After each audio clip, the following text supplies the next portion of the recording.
I'd love to hear your thoughts quickly, Andrew. Do you agree with the Oxford Union that Israel is a greater destabilizer than Iran in world politics?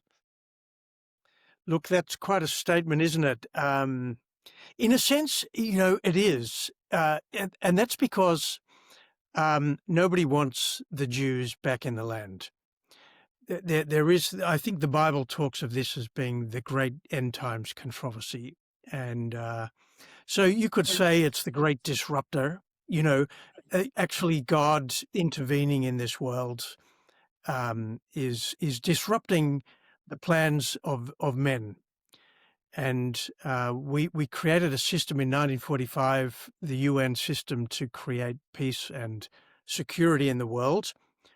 And unfortunately, Jerusalem's getting in the way, and the world's, and particularly Islamic world, but also the secular humanist Western world, is very unhappy with this. So perhaps, in a way, Oxford is right. Which is a little bit of I mean, I see that, but it's one of those things that is they're disrupting the world for the benefit of the world. Evil being evil and good being good, and we live in that day and age where those two things have been flipped, haven't we? But can you summarize for us this 20-point plan, and do you think it's going to be workable? Is it wise? How is it going to affect the world?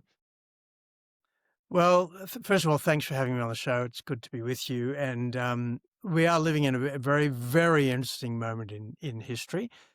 So, look, this conflict's been going on for a long time in Gaza, really ever since Israel pulled out of the Gaza Strip in 2005.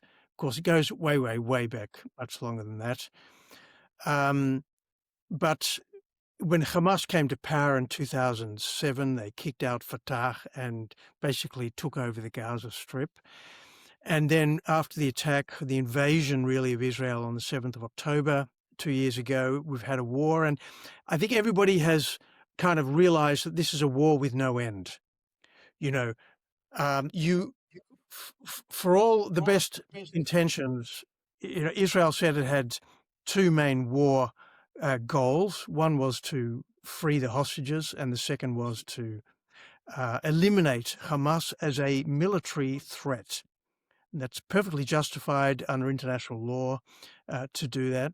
But as the war went on, we've all realized that you can't simply eliminate Hamas.